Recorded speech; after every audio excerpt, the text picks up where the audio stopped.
Welcome back to Nerd News Today. I'm Matthew, and we've got another statue for you coming up today. And this one is coming to us from Gentle Giant Limited, and this is of the hottest new Star Wars character right now. This is Din Djarin, the Mandalorian, and this is his Beskar armor version in 1/6 scale. Now, to be specific, this version is called the Beskar Pauldron, in fact, because as you guys can see here, this is meant to be early in Season 1, and this is not towards the end. Spoilers, where he gets the full silver Beskar armor. This is him basically before that when he still has that kind of brown, more worn appearance with the armor. It's pretty beat up at this point. Now, this statue was limited to only 500 pieces total, and those would cost you $100 each to get one. So the big question is it worth it? Well, let's go ahead and take a closer look and find out. Now, the box is like all Gentle Giant Limited releases with Star Wars, and it's really not much to look at. It's just basically a black box with images of whatever the statue is inside it. That's really all there is to it. We've got a very nice looking Star Wars logo on it. That same logo is on the top of the box as well. And then on each side of the box, you've got a 3/4 profile of the Mandalorian, basically rotated for whatever side of the box that you're looking at. The back of the box is a really great piece of concept art, really great looking photo there of Din Djarin in that armor that we talked about. I think it's basically the main poster for the Mandalorian as well. But it just looks really nice and crisp, and especially next to the text on the side there, which is really great too, to give this a really nice bio about the character. The back of the box is also pretty simple, pretty minimal. You've got a very, very large photo of the Mandalorian in that outfit, and that basically takes up about 2/3 of the packaging. The other third is a bio, and it's a very, very short bio this time around, because after all, he is a pretty mysterious character. It's 3 sentences long, and those are 3 fairly short sentences. And the rest of it just tells us how it's basically designed with 3D technology, it's 1/6 scale, hand cast, hand painted, hand numbered, all that good stuff. So it's basically exactly what you know when you get a Gentle Giant product. It's going to always be in this style, more or less. They do sometimes change that depending on what the statue is, but so far with Star Wars stuff that I've seen, it's all been pretty much this exact same style. So I think without further ado, we should go ahead now and free our Mandalorian from this box and take a closer look at him from all angles. Alright, and here is the Mandalorian now completely out of that styrofoam container. And I gotta tell you guys, I'm actually really blown away by this now that I've seen him out of the packaging. You know, like seeing those proto photos are one thing, but actually seeing him now in person, I am really just blown away. That's the only word that comes to mind. Maybe blown away is not the best word to use when talking about a bounty hunter, but hey, I think it's fitting. So let's just talk about things here. Now, obviously the one thing we can't discuss with a character like this is likeness, because this helmet is stuck on that head of his. So obviously we can't tell you whether or not this looks like Pedro Pascal, but we can discuss the armor and the outfit itself, because that's just as important to this look. And I would say that overall, I mean, they definitely nailed the look of how it appeared on the show. I mean, it's really, this armor has been beat up. It's seen some things, it's been around the block. You guys can see it's very shiny here in the Beskar parts, like the Beskar Pauldron and the helmet. But as for like the chest piece, the gauntlets, the other Pauldron, you know, they are pretty worn out. They've been shot up, they've been banged around, and they look really dinged up. And that battle damage is one of the things I really like about this piece. Like, I'm always a sucker for anything battle damage, but you know, the whole Mandalorian armor in general is such a cool concept and great design. Seeing it battle damaged, it's just extra cool. I mean, and keep in mind that all these scratches and dings, they are hand painted, so yours might look a little bit different from mine. That's kind of fun as well. So yeah, I just like how there's little scratches here on the gauntlet. You got some deep recesses from some blaster marks here in the chest, especially this part here. So, you know, I just think that's really cool, texturally speaking. And also speak about texture too, I mean, it's kind of nice getting a closer look at what the Mandalorian's outfit actually looks like.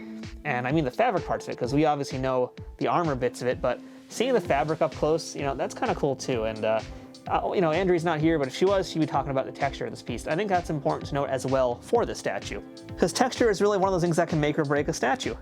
And I think in the case of this one here, there's a lot going on, because obviously we have this very smooth metallic surface over here. And I will say that this metal here, or rather the parts that are meant to be obviously Beskar armor, you know, despite this being really shiny and smooth, this is not quite the same feeling. It's actually a little bit rougher. I don't want to say rough like sandpaper, but it's nowhere near as smooth as the dome feels. And then you've got some of the actual fabric of the cloth here, and even especially on this arm, you can see it.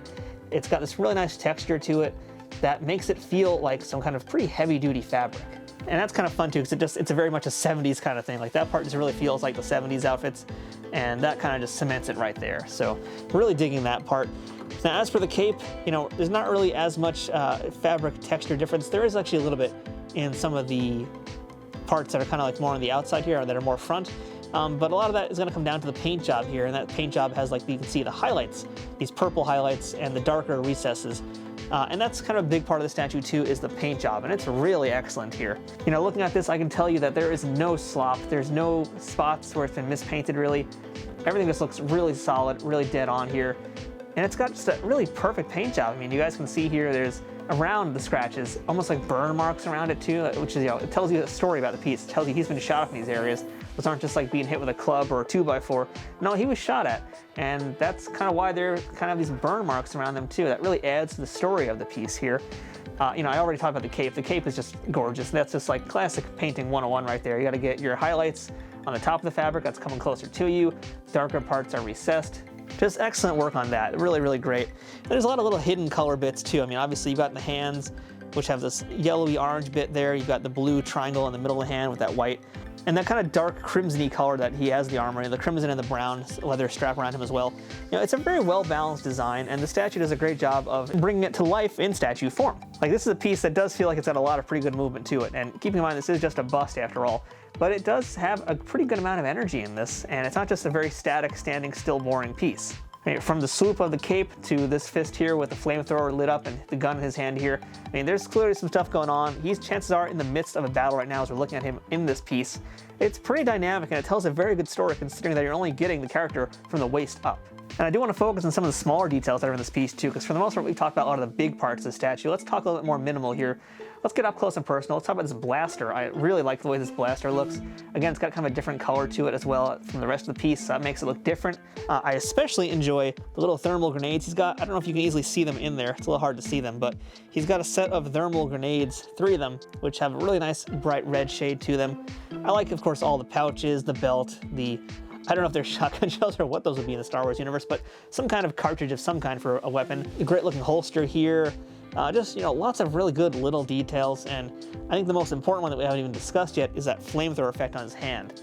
And I'm a sucker for any of these types of effects. I love how any clear plastic looks on a toy, on a statue, whatever.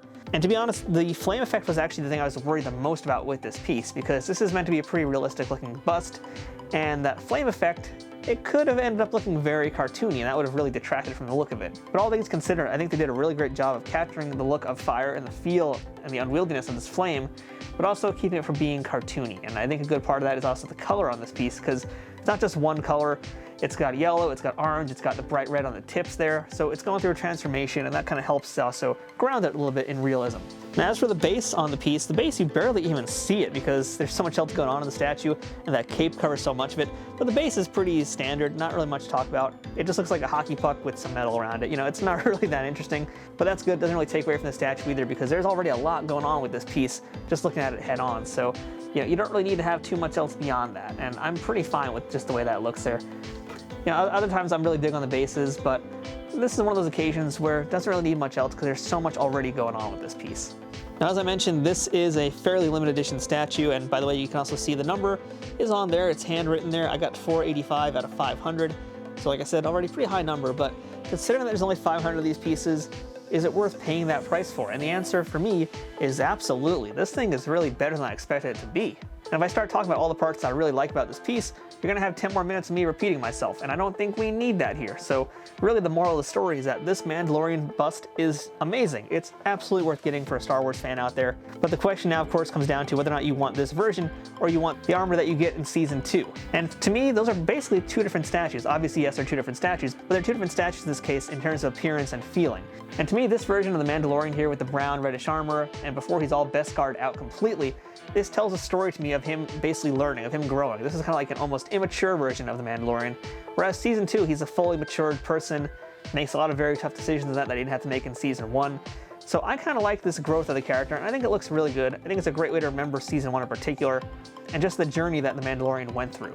So yeah, for me, I think this is definitely worth getting, and I think it's really cool to actually have 2 different versions of him, in fact. I wouldn't be surprised if I ended up with a more metallic version of him at some point in a different style. So, to me, you can really not go wrong with this character, and this is a knockout bust. So totally worth getting if you can track him down.